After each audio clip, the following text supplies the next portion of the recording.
నిజంగా చాలా చాలా హ్యాపీగా ఉందండి.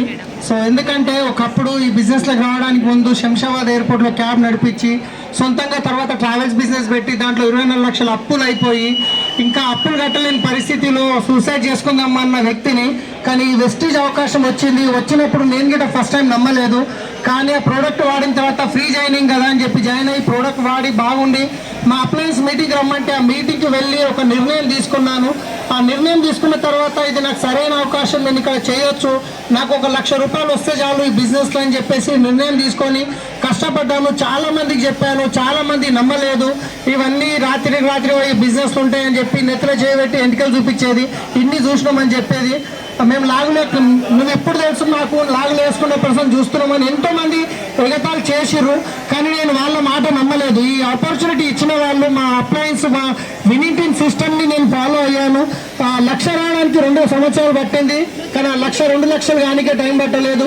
ఆ 2 లక్షలు 4 లక్షలు కానికే టైం పట్టలేదు. 4 లక్షలు 8 లక్షలు కానికే టైం పట్టలేదు. 8 లక్షలు 12 లక్షలు 40 కానికే టైం పట్టలేదు.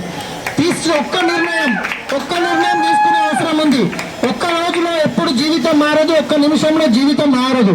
కానీ ఆ ఒక్క నిమిషంలో తీసుకునే ఒక నిర్ణయం వల్ల 100% మీ జీవితమే కాదు, మీరు 3 తరాల జీవితాన్ని చేంజ్ చేయబోతున్నారు. సో సరైన నిర్ణయం తీసుకోండి. ఈరోజు చూస్తున్నాం, ఒక ఆఫీస్పేటలో ఇల్లు ఉంటుంది, 70 గజాల ఇల్లు అప్పుల బాధకి అమ్ముకొని రావడం జరిగింది.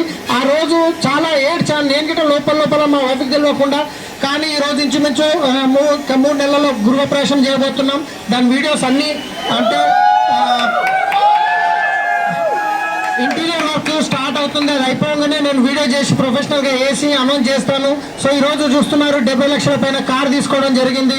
సో ఒక టాక్సీ డ్రైవర్గా పనిచేసి ఎంతో మందితోని తిట్లు తిన్నాను, దెబ్బలు కూడా తిన్నాను. ఎందుకంటే డ్రైవింగ్ ఎట్లుంటుందంటే ఆకుపై ముళ్ళు మీద పడ్డా, ముళ్ళుపై ఆకు మీద పడ్డా, రంధ్రం ఎవరికి ఆకుకే. నేను సరిగా పోయి ఎదుటొచ్చి వ్యక్తిని ఎవరైనా కింద పడిపోయినా పక్కకు పోయేటోడు వచ్చి నన్నే కొడుతుండే అనమాట. అలాంటి వ్యక్తి రోజు 70 లక్షల కారు తీసుకున్నాను. ఇది నేను తీసుకున్నాను గర్వంగా చెప్పట్లేదు. ఇక్కడ ఉన్న ప్రతి ఒక్కరు నిర్ణయం తీసుకుంటే తీసుకోవచ్చు. ఒక స్పార్క్ రావాలి మీ లోపల. మీ టీం గుర్తుకొచ్చిందంటే వెంటనే లేచి నిలబడాలి. 100% మీరు ఇక్కడ తీసుకోవచ్చు. ఈ వీడియో పంపిస్తున్న వాళ్ళతో మాట్లాడండి, సరైన వ్యక్తి మీకు ఈ బిజినెస్ లో సపోర్ట్ చేయడానికి. So thank you. మా అందరు అప్లయన్కి పాదాభివందనం, ఎస్టీ భార్య సార్కి అందరికీ థ్యాంక్ యూ.